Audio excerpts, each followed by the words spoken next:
Na mtazamaji, ni saa 10 jioni saa za Afrika Mashariki, nikitumai kwamba buheri wa afya mahali popote ulipo. Hujambo na karibu kwa takriban dakika 30 za taarifa zetu za mbio ya KTN. Jina langu ni Sam Amani na mwenzangu kwa lugha ishara ni Meresha Owiti. Karibu. Na hali ya taharuki imetanda katika mji wa Sotik baada ya mwili wa afisa wa kike wa magereza kupatikana akiwa katika nyumba yake. Kamanda wa polisi wa kaunti ndogo ya Sotik, Sami Choge, anasema wapelelezi wameanzisha uchunguzi kubaini chanzo cha kifo cha afisa huyo.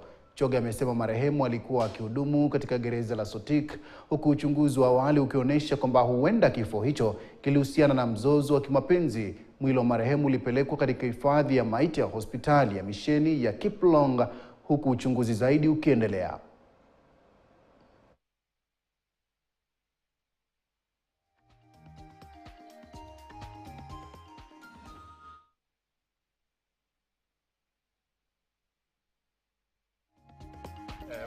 Tunapoteza mmoja wa officers ambao anafanya Kenya Prison.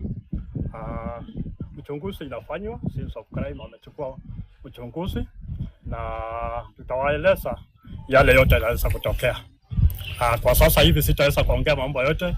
Huyo officer anaitwa Abigail Chepkemboi na anafanya kazi hapa Prison Sotik. This is a suspected love triangle. Na mgomo wa huduma